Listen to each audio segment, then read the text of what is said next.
না ভোট ফিরছে একক প্রার্থীর আসনে, কোনো দলের কার্যক্রম নিষিদ্ধ হলে নিবন্ধন বাতিল, ফলাফল বাতিলের ক্ষমতা পুনর্বহাল।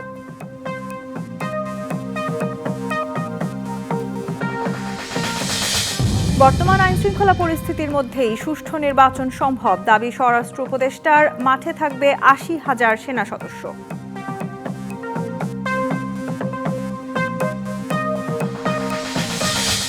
ভোটাধিকার ও গণতন্ত্র বাধাগ্রস্ত করতে চলছে ষড়যন্ত্র, অভিযোগ তারেক রহমানের। আন্দোলনের দ্বিতীয় পর্বে এখন গণতন্ত্র প্রতিষ্ঠার সময়।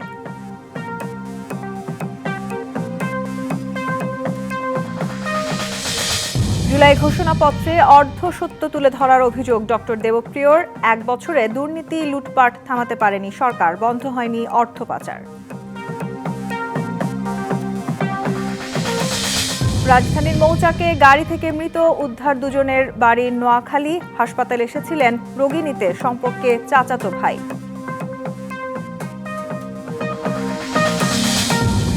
রাজধানীর জেনেভা ক্যাম্পে মাদক ব্যবসায়ীদের ভয়াবহ সংঘর্ষ, একজনকে কুপিয়ে হত্যা, আহত অন্তত ৩ জন।